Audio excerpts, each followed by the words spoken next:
Compte rendu du Conseil des ministres ordinaire du jeudi 18 juin 2026. Le Conseil des ministres a tenu sa séance ordinaire ce jeudi 18 juin 2026 à partir de 16h32 sous la très haute présidence de son Excellence, professeur Faustin Archange Touadéra, président de la République, chef de l'État. L'ordre du jour est composé des points suivants. 1. Les dossiers à examiner. 2. Les communications ministérielles. 3. Les divers. L'établissement de l'ordre du jour a été précédé, avec l'autorisation de son Excellence, le président de la République, chef de l'État, de la présentation par le ministre chargé du secrétariat général du gouvernement et des relations avec les institutions de la République de la position de tous les membres du gouvernement. Au titre des dossiers à examiner. Ministère de la Justice, de la promotion des droits humains et de la bonne gouvernance. Autorisé par son Excellence, le président de la République, chef de l'État, à prendre la parole, le ministre d'État chargé de la Justice, de la promotion des droits humains et de la bonne gouvernance, garde des Sceaux, a soumis à l'examen du Conseil le projet de loi fixant la liste des personnes morales de droit public bénéficiaires de l'immunité d'exécution en République centrafricaine. Depuis la signature du traité relatif à l'harmonisation du droit des affaires en Afrique, en abrégé OHADA, plusieurs actes uniformes avaient été adoptés, parmi lesquels l'acte uniforme portant organisation des procédures simplifiées de recouvrement et des voies d'exécution. Face aux difficultés de combiner l'harmonisation du droit des affaires et l'indispensable protection de la souveraineté des États, le législateur communautaire a laissé la latitude aux États parties de fixer la liste des biens et droits insaisissables des personnes morales de droit public pour protéger l'intérêt général et l'impérieuse mission de service public. Dans certains pays qui n'ont pas préconisé une loi spécifique en la matière, comme le nôtre, les huissiers de justice ont sévi par des récurrentes saisies de biens et droits de personnes morales de droit public bénéficiant des privilèges et immunités d'exécution forcée des décisions de justice. Cette mauvaise pratique s'est systématisée au point de compromettre le bon fonctionnement des établissements publics, des sociétés commerciales à capitaux mixtes assurant une mission de service public, des projets et programmes sans occulter les missions diplomatiques et consulaires, les organisations internationales ainsi que les organisations non gouvernementales internationales humanitaires. En d'autres termes, légiférer sur la question est un signal fort donné aux acteurs judiciaires indélicats afin d'assurer la protection des biens et droits indispensables pour l'accomplissement des missions de service public par des personnes morales de droit public sans occulter les biens et droits des projets et programmes ainsi que des missions diplomatiques et des organisations internationales. Le projet de loi prévoit la liste des biens et droits insaisissables au rang desquels les actifs financiers, les subventions, les comptes bancaires, le matériel d'exploitation des collectivités territoriales, des établissements publics et des sociétés commerciales à capitaux mixtes chargés d'une mission de service public, ainsi que des projets ou programmes mis en place dans le cadre de la coopération entre l'État et des partenaires au développement. Le projet de loi énonce les procédures de dispense d'exécution forcée et de mesures conservatoires contre les personnes morales de droit public, notamment l'État, les collectivités territoriales, les établissements publics et les sociétés commerciales à capitaux mixtes chargées d'une mission de service public. Enfin, en ce qui concerne les créances constatées sur l'État, toute collectivité territoriale, tout établissement public ou toute société commerciale à capital mixte chargée d'une mission de service public ainsi que tous les projets et programmes financés par des partenaires au développement, le projet de loi prescrit la procédure d'inscription d'office dans les comptes de l'exercice et dans le budget de la dite personne morale au titre des dépenses obligatoires. Après examen et discussion, le Conseil a marqué son accord et a approuvé le projet de loi fixant la liste des personnes morales de droit public bénéficiaires de l'immunité d'exécution en République centrafricaine. Le gouvernement en assurera la défense devant l'Assemblée nationale. Ministère des Mines et de la Géologie. Invité par son Excellence, le président de la République, chef de l'État, à prendre la parole, le ministre chargé des Mines et de la Géologie a soumis à l'examen du Conseil 6 projets de décret portant attribution de titres miniers et une note relative à l'opérationnalisation de la police des mines.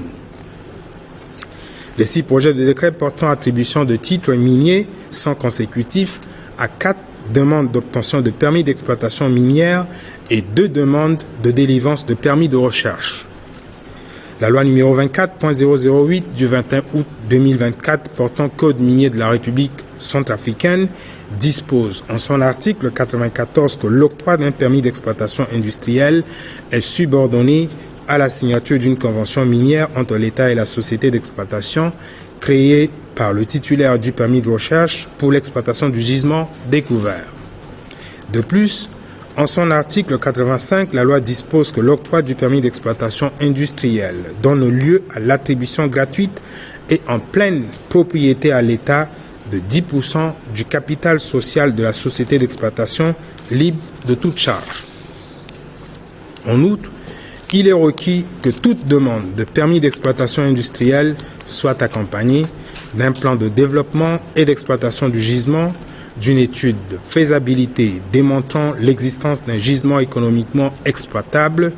entendu que l'étude doit être approuvée par l'émission d'un certificat de conformité environnementale délivré par le ministère de l'Environnement et du Développement durable.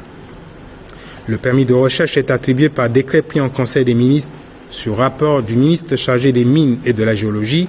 à toute personne morale de droit centrafricain disposant d'un capital de 10 millions de francs CFA. Considérant que les 6 demandes de délivrance de titres miniers répondent aux conditions prescrites par la réglementation minière en vigueur et que les requérants ont fourni selon les cas, soit la preuve de paiement de tous les droits et taxes dus au titre du permis de recherche, soit la preuve de paiement des droits fixes de la demande d'octroi du permis d'exploitation industrielle, le ministre chargé des Mines et de la Géologie a sollicité du Conseil l'attribution des 6 titres miniers. Après examen et discussion, le Conseil a validé l'octroi des 6 titres miniers, c'est-à-dire des 6 projets de décret suivants. Un projet de décret portant transfert de 3 permis d'exploitation de grandes mines à la société Dachouan Group, un projet de décret portant attribution d'un permis d'exploitation de grandes mines à la société minière Golden Horizon Investment, un projet de décret portant attribution de 2 permis d'exploitation de petites mines pour les substances de l'or à la société DNP Business Mining, un projet de décret portant attribution d'un permis d'exploitation de petites mines pour les substances de l'or et les minéraux connexes à la société Imperator Resources Centrafrique, un projet de décret portant attribution de 5 permis de recherche pour l'exploitation de l'or et les minéraux connexes à la société Litisha Mining et un projet de décret portant attribution de 5 permis de recherche pour l'exploration de l'or à la société LI. Ils seront soumis à la signature de son Excellence le Président de la République, chef de l'État. S'agissant de l'opérationnalisation de la police des mines, le ministère des Mines et de la Géologie a acquis 45 hectares de terrain dans la localité de Lonjamboko à Bangui. La moitié de cette superficie est réservée à la construction des infrastructures du camp de base pour la formation des élèves préposés miniers ainsi que des structures administratives de l'établissement. Le financement nécessaire à cet investissement sera recherché dans le cadre de partenariats publics-privés. En vue de la réalisation du projet, le ministre chargé des Mines et de la Géologie a sollicité et obtenu du Conseil l'implication active des départements ministériels suivants. Le ministère du Développement de l'énergie et des ressources hydrauliques, le ministère de l'Équipement et des Travaux publics, le ministère de la Défense et de la Reconstruction de l'armée, le ministère de l'Intérieur et de la Sécurité publique et le ministère de l'Urbanisme, de la Réforme foncière de la ville et de l'Habitat. Ministère de l'économie numérique, des postes et télécommunications.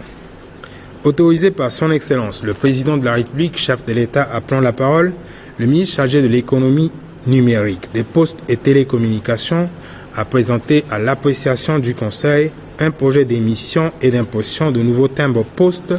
mettant en exergue le patrimoine, l'histoire et les événements marquants de la vie nationale. Le lancement de ces timbres postes participe de l'entretien de la mémoire collective, de la communication publique et du rayonnement de la République centrafricaine.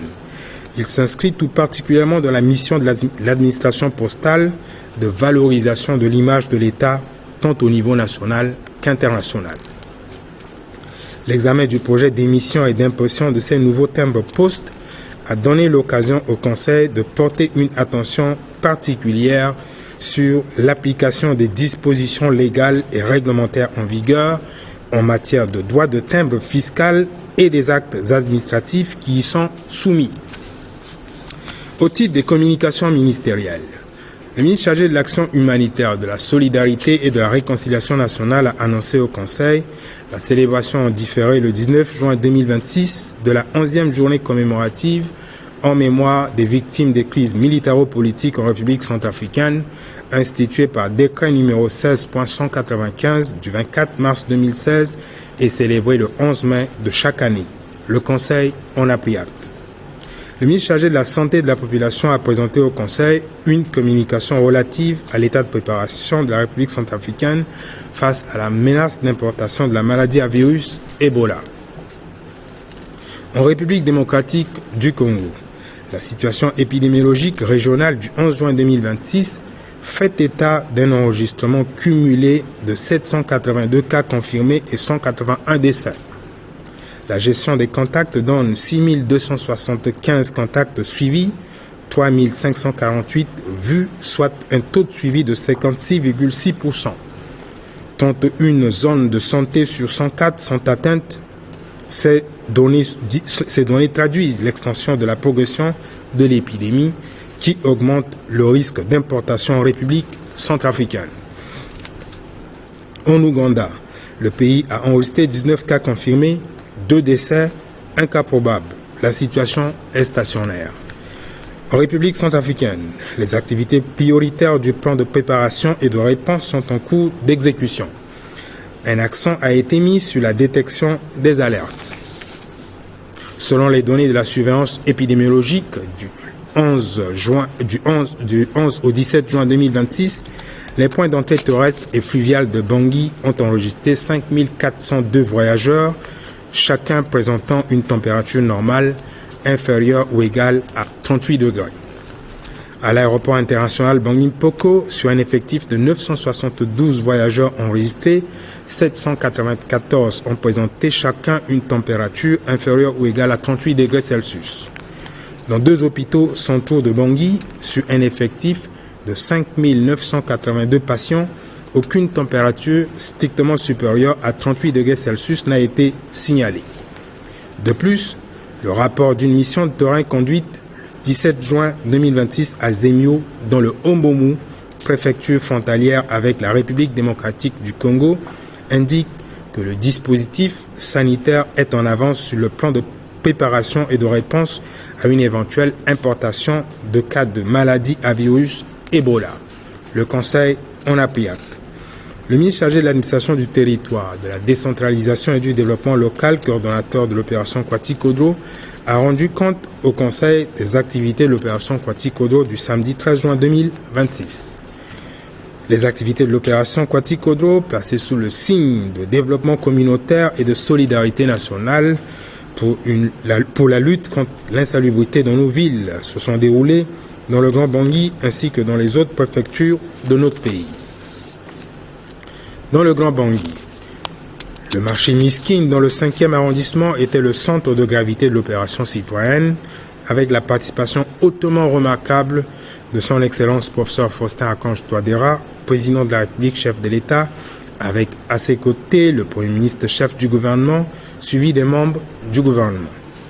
On notait aussi l'implication exemplaire de Madame la sous-préfet de Bangui Centre,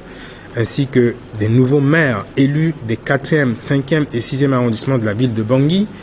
de la coordination technique de l'opération Kwati-Kodro, des chefs de quartier, des associations TNG, RST, JLT, Femmes battantes pour le développement, la fanfare du MCU, de l'entreprise des travaux et ouvrages modernes, de la brigade de l'opération Kwati-Kodro et de la population du 5e arrondissement massivement mobilisée pour la salubrité et l'assainissement dans leur municipalité. Les activités concentrées sur le curage le nettoyage et le ramassage d'ordures, avait bénéficié de l'appui logistique de la mairie de Bangui et du ministère de l'administration du territoire. Dans les 8 autres arrondissements de la ville de Bangui, des activités de curage et de ramassage d'ordures ont connu l'implication citoyenne du personnel du ministère de l'Environnement et du Développement durable, de l'Amicale des femmes et cadres du parti MCU, du ministère de l'administration du territoire, de la décentralisation et du développement local, des associations Touadéra à Limbina Kwasso, Sewa Touadéra doit rester, Wali Koligara, Femme Salam du kilomètre 5, Bébogouin, Nadona Bebouka, Kozafat, AJVD, Bebofi, TNG, RST, Mamboko na Mamboko, Kokafat, Touadéra encore, Touadéra Espoir du peuple et Touadéra Merci. Dans les autres préfectures de notre pays, les activités citoyennes se sont déroulées notamment à Bouka, Carnot, Bria, Berberati, Bois, Sibut, Pawa et Kagabandoro sous la conduite des gouverneurs et des préfets. Le planning hebdomadaire de l'activité citoyenne et de lutte contre l'insalubrité, instauré par son Excellence le Président de la République, chef de l'État, prévoit un déploiement de l'opération Kwati-Kodro à grande échelle dans la commune de Bimbo le samedi 20 juin 2026. En reprenant la parole, son Excellence, le Président de la République, chef de l'État, toujours attaché à la promotion de l'esprit citoyen et à son engagement écologique, a souligné l'obligation faite au ministère de l'Administration du Territoire, de la Décentralisation et du Développement local, au ministère de l'Urbanisme, de la Réforme foncière de la ville et de l'habitat et aux municipalités d'entretenir et de préserver les espaces verts contre l'insalubrité et contre toute tentative d'occupation illégale, notamment à des fins lucratives. Au titre des divers, le ministre chargé de l'administration du territoire, de la décentralisation et du développement local a informé le Conseil que le processus en cours